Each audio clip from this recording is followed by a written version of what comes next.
Hello, welcome to my channel Conscious Growing, and I'm Matthias. And today I want to share an observation with you. Something that's happened on my own recovery path, and it's still very important for me. And I want to share it here. And before I start, or better to say, I start by talking a little bit about the nature of anxiety and fear and chronic symptoms. And what usually happens is that we end up in a so-called fight or flight mode, or even in a freeze mode. This happens when we are so overwhelmed by our own overwhelmed feelings and emotions and sensations that we just shut down. And this can happen on the journey. But what also happens is that we are constantly in this fight or flight mode.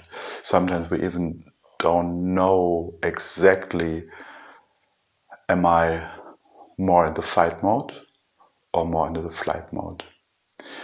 And I don't want to go too much in details here, because after all, when we end up in these kind of states, we are overwhelmed.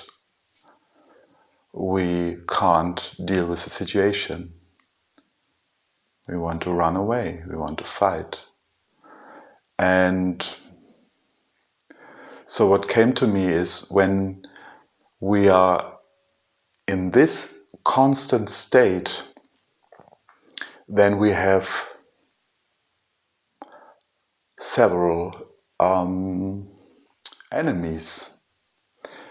And so there is this enemy within, this uncontrollable fear, these physical sensations in most cases.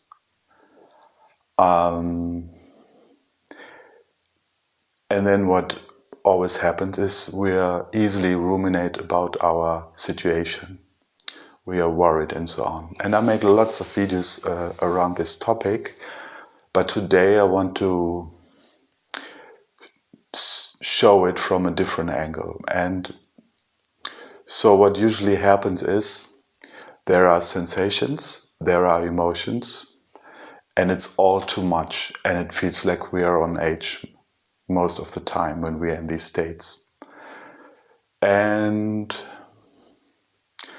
so the nature being in these moments is that we don't want them, we fight them, we want to get rid of them, and so on. And now what comes into play is what every spiritual teacher says: become the observer. Observe your own mind. Observe your sensations. Observe your emotions. So I really don't want to reinvent the wheel here, but I want to come back to this because this is so powerful. But most of us don't want to do this work, and the work to be the observer, because it feels like when I make the effort to observe, then I see all this shit coming up even more intense. And I'm avoiding this. I don't want this. And so to start being the observer, I recommend to do it in small amounts, in small steps. It's like now we have spring, and I want to give this analogy. Imagine the winter's over, and there's a lake, and it's April, May, and there were some warm sunny days already, and then you go to the lake, and you take off your shoes and socks and you put in your feet and start with the toe, and you're checking, okay, the water is cold. So, and then it goes to your brain and it says like, okay, am I strong enough to jump in, or is it enough for now and I try again in 1 week or so? So here it's a little bit similar, because to observe your emotions, your sensations, it needs some kind of a smooth and slow start.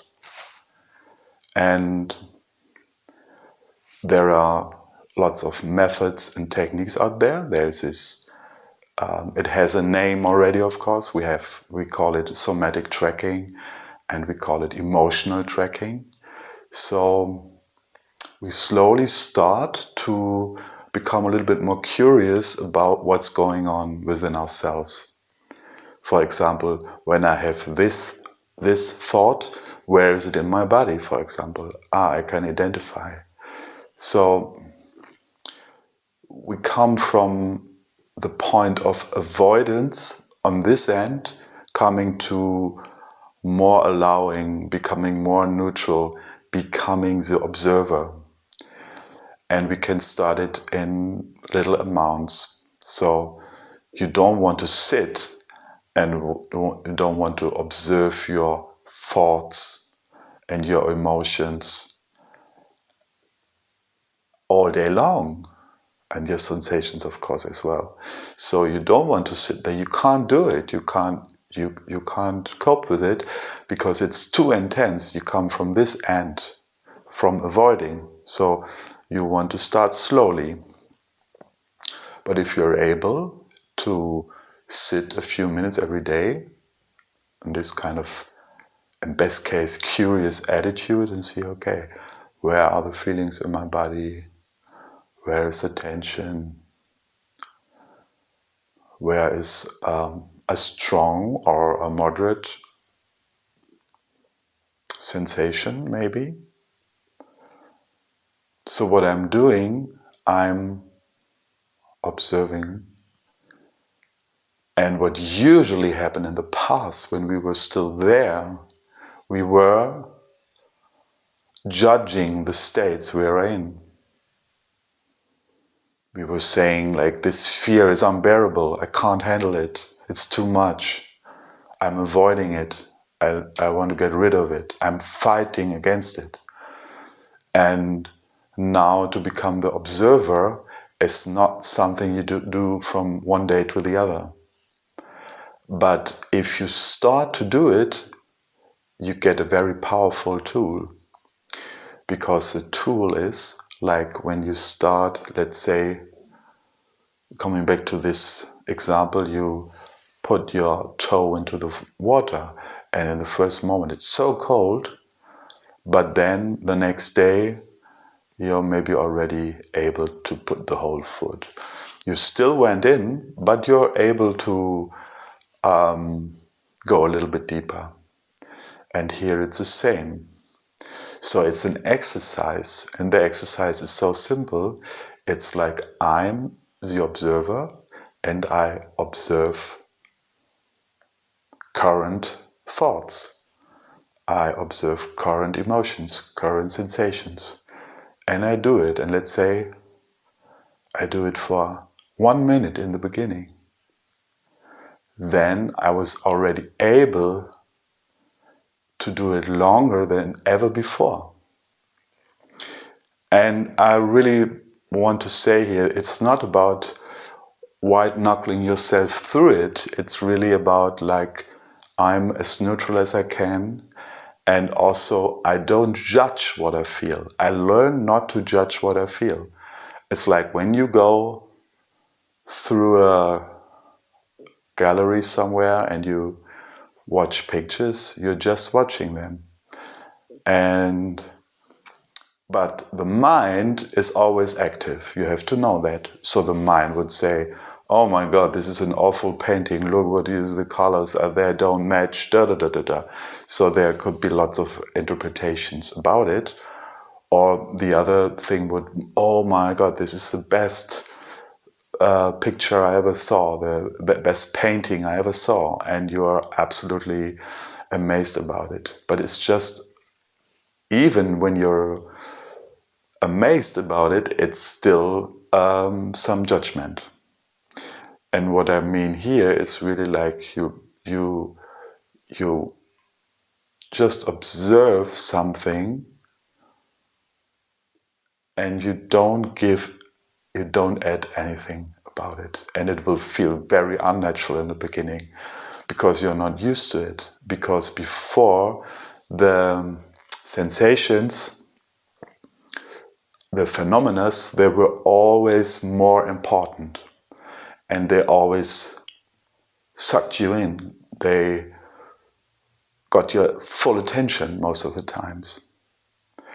And you were judging them. You were saying, this is awful, this is, I repeat myself. But just to make it very clear that to become the observer is something we have to train, and we can train. And then, after a while, you are able to observe these unpleasant states, sensations more easily. So in other words, you hold your ground. So by holding the ground, I don't mean you are like fixed and tense yourself up. I really mean like, there is something and I just observe it. And what happens in the beginning, of course, you will recognize how judgmental you are. You will recognize, oh my God, I started to judge again. I want to purely observe, but I'm still involved. And this is part of the game. But just imagine one example. You might say, okay, there might be the thought, oh, hopefully I get rid of this soon. Maybe, hopefully this will pass. And in this sentence, there's still some kind of fear. You hope for the best. You are still the victim. You wanted to leave you wanted to go away.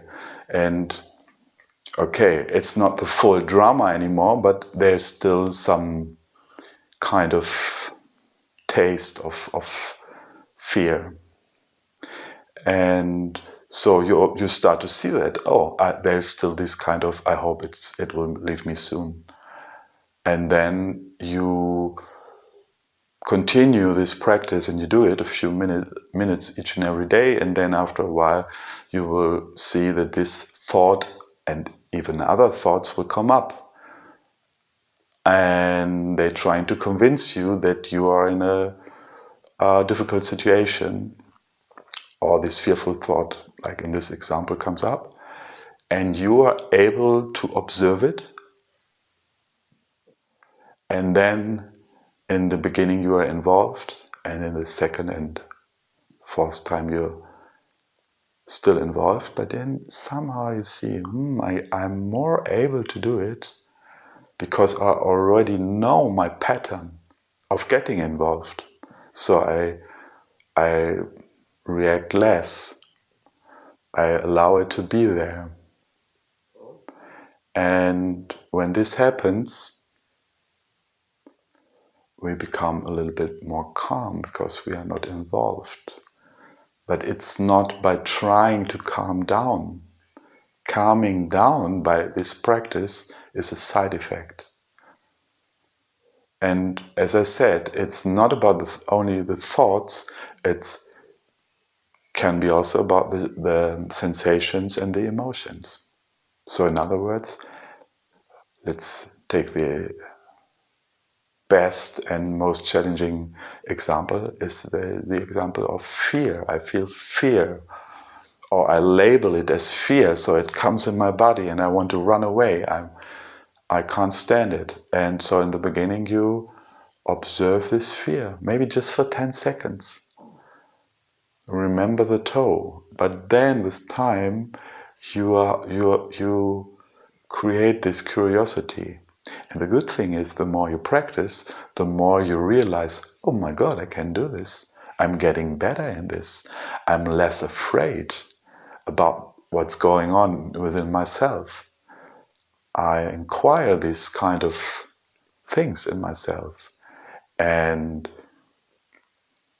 I talk a lot about self-empowerment. And this is one of the strongest self-empowerments we can achieve here.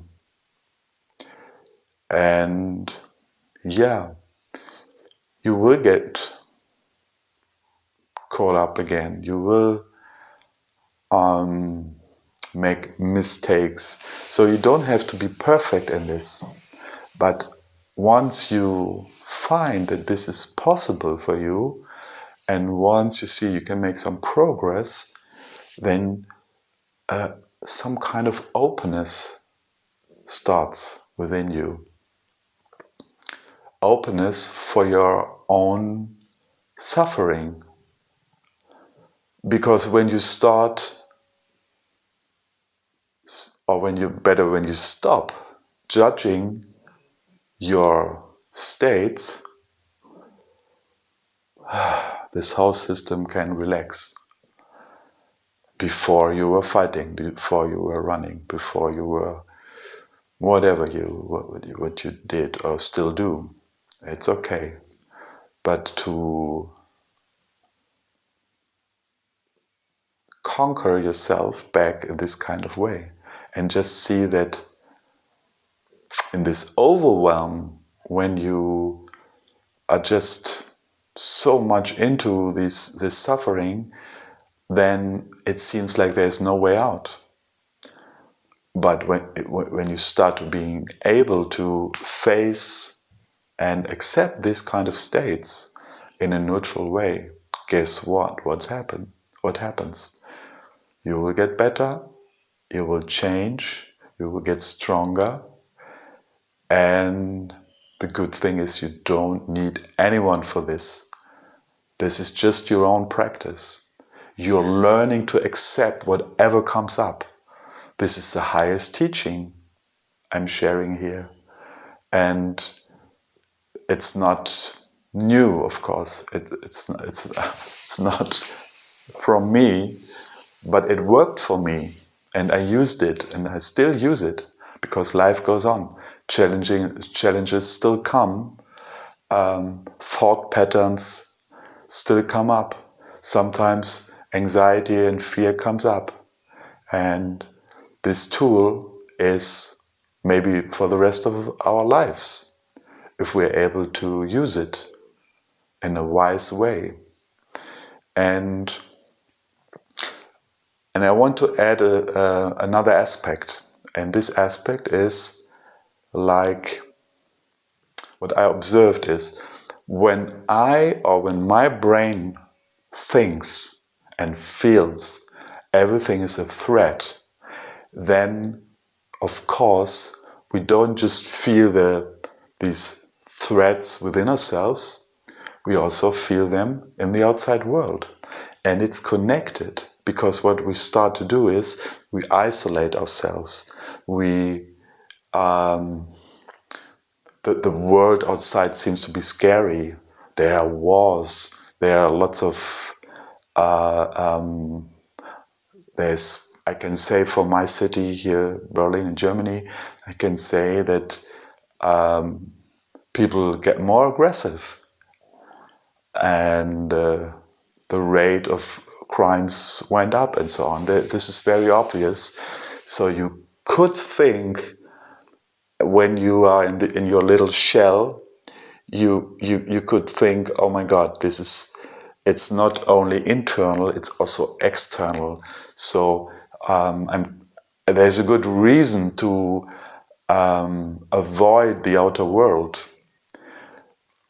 But this comfort zone, this so-called security, never exists within our four walls here. We have to go out, and we have to show that the external world is not as dangerous as it seems. So this means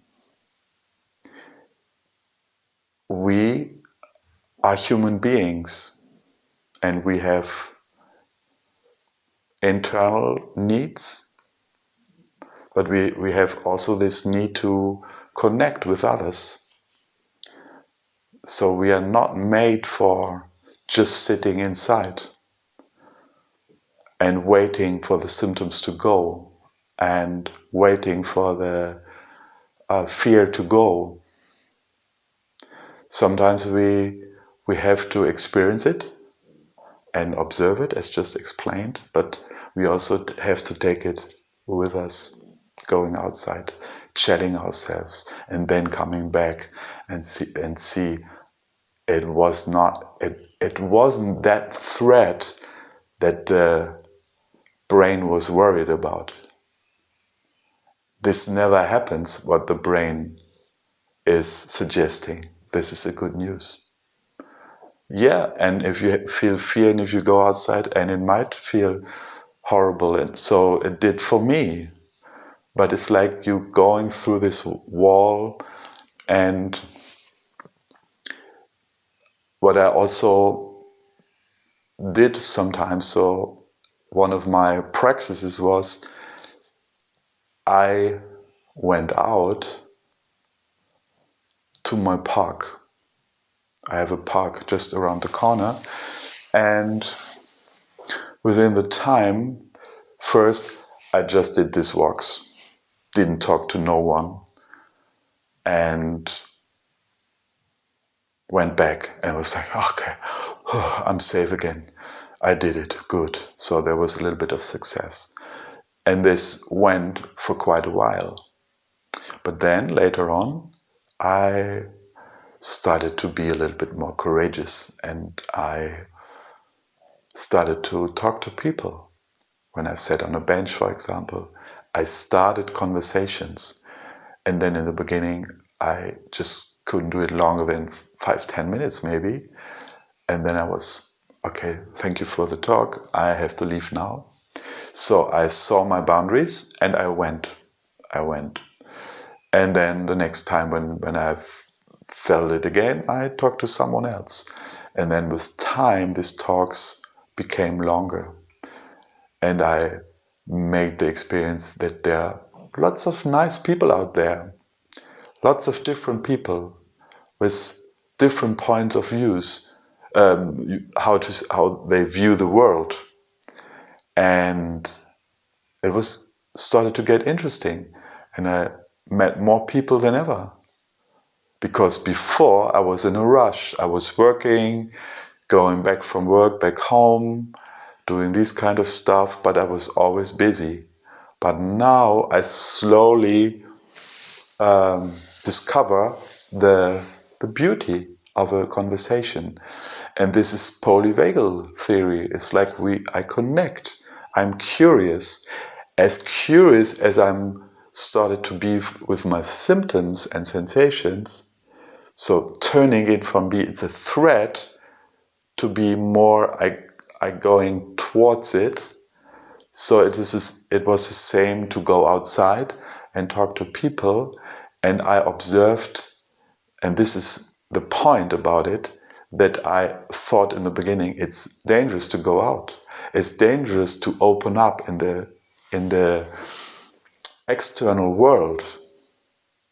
And then I made the experience it's not the case. I had not even one bad experience over a period of time of 1.5, 2 years. Once I slowly started to do it. And everything, all the threats and the anticipations my brain was producing, it never went through. So repeatedly I did this.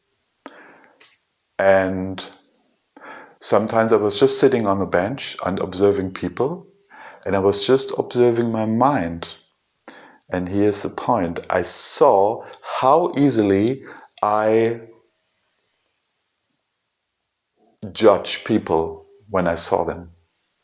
How they walked, how they behaved, whatever it was. And I saw, and that was not so easy to realize, there was this chatter inside my brain who was judging everything.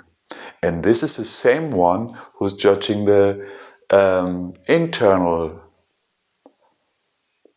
problems or the internal sensations. It's the same one. So, in other words, I worked on both fields. I observed myself on my own. That's what I just shared in the beginning. But I also observed that this brain was so much into this kind of judgmental attitude.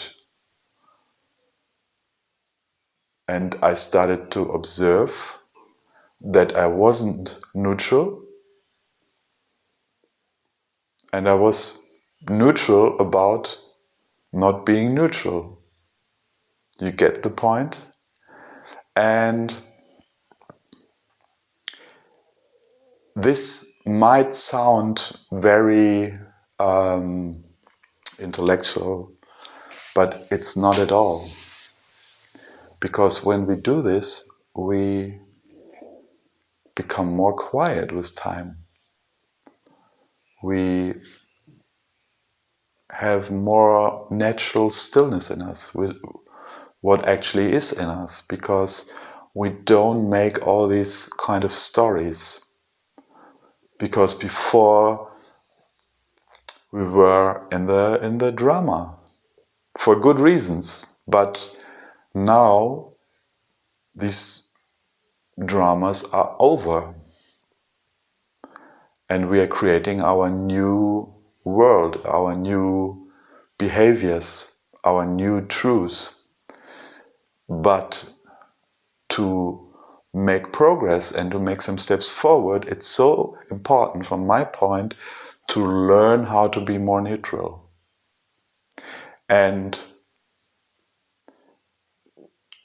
when we become more neutral, there's another precious effect on this. It's like to be more neutral becomes our new environment, becomes something we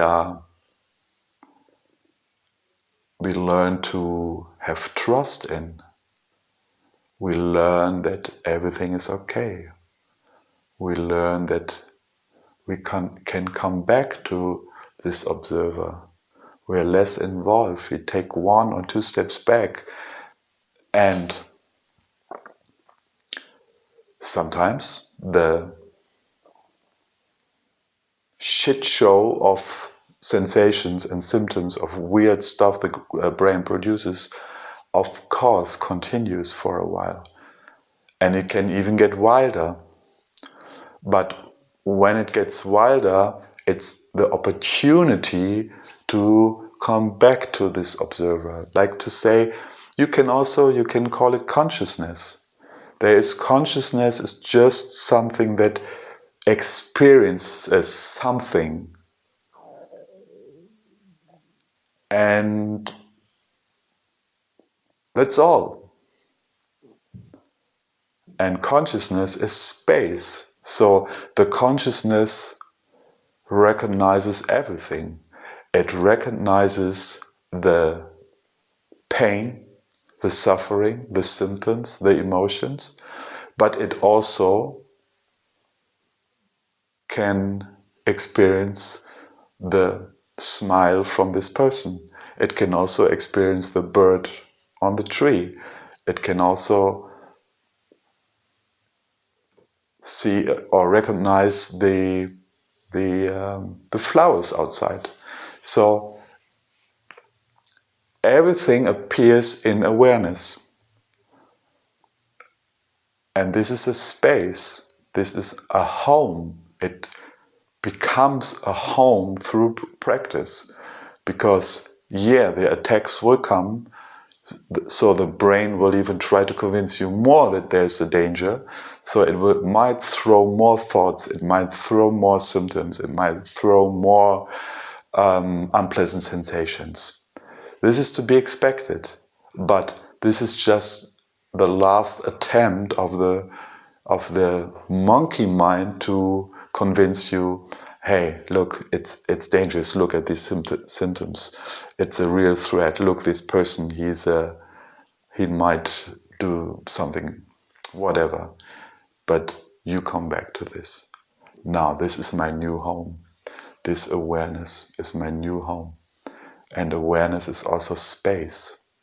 So, in other words, we are not sitting there anymore and hoping for the best and waiting until it's over and cross the fingers that it might be better tomorrow.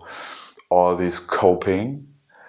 Now we go just directly into it, slowly, but with consistency, to show our brain that we can stay in every storm. And then there might be some more storms. But it's so clear when you go through this again and again and again, there's no other way that you will conquer the phenomena that appear and that were, or that they had so much power over you. You were under their threat, and now you turn it around. And this can be a new way to see the whole world from this consciousness. Everything can appear, because the more neutral, the more observer you become, the less frightening it will get. See it from the other hand. When strong fear comes, have you ever been able to reduce a fear by willpower? Were you ever able to swap it away fully? Yeah, maybe you did some breathing, and it might have helped you for a short amount of time, or even longer, I don't know. But the fear always came back, and you were still like, oh no, I don't want it. What can I do next? What strategy would help? I call my therapist, medication, breathing techniques, meditation, whatever, yeah? So you try everything, but all these attempts always failed because you were kind of avoiding to be with it and observe it. But through practicing to be the observer, you will have symptoms, even in the very end of your recovery, but you will get more stronger, and you will see, I went through so many storms, and before I gave so much energy into it, and that was the exhaustion, because I was fighting it. I tried to get rid of it. This is the exhaustion. This is fatigue. But the moment you learn slowly to face it, to allow it, to be the observer, to be the space in which all these sensations appear, then you're no longer the sensations, the phenomena. You are the space, the observer in which everything happens. And yes, it will pull you back. It will pull you back. It will shout and scream. But with time, you get kind of a little bit bored about it because you see that you are always able to come back to be the observer. You can always come back to be the awareness. You can always come, however you call it. You can also call it divine presence. However you call it, you are that. You are not your fears. You are not your sensations. They are just phenomena that come and go.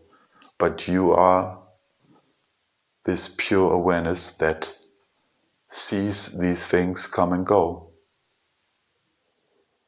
But to establish this kind of new home, old home, we need to practice it because these energies are very strong, very convincing, and therefore it needs lots of repetition. And you will think, I'm failing, I'm not able to do it. What is this guy talking? It's too hard, my symptoms are too hard. I'm a special kind of broken person, I can't do it. And then you kind of end up in your suffering again. And this is okay, this will happen every now and then. But if you can decide, my way or my new way how to deal with it is always to come back to this. Neutral, neutral, neutral. Let it all happen. Let it act itself out. You can't stop adrenaline. It's not possible. There is no pause button. There never is. But the more, or better to say, the less we resist and the more we are able to just see what's going on, we are in a new place already. And every time we practice this, this is something that is operating behind the scenes. So every time you were able to react differently, every time you were able to be more this observer, you will make progress. And then you might see or you might not see the progress in while you're into it, but you will see the progress later on. Because you change a habit. And when you change a habit, it's just a matter of time where you become more strong in this. It's like training muscles. You train a new muscle. You train a very weak muscle. And so what never worked for me was willpower. I tried it with willpower, but willpower is not the key. Willpower can even be more tension against, but we want to, on one hand, we want to allow what's happening, but we also don't want to get involved what's happening. And these two factors are the game changer here. So I hope this makes a little bit of sense for you too, or at least you get an idea where I want to go with this one here today. And as always, if you like what I'm sharing here, thumbs up, subscribe to the channel if you haven't done yet. And also, there's the opportunity to leave a comment, and I will be curious of what you get from this video. So please let me know. I will respond in any case. So this is one of the things. And also, if you're kind of, hanging, or if you feel on a plateau in your recovery, or you have lots of questions unanswered, you're also welcome to contact me. And in the description you will see there's my webpage, and there's also a form, and you can write a message to me. What I offer in any case is a half an hour talk about your situation, where you're hanging, whatever you want to share. There's the opportunity to check this out first. And if you want further support, I'm here, and I will be delighted to share some of my insights, and maybe I can try to help you and bring you back on track. So that's it for today, and all the best on your recovery path, and we talk soon. Bye for now.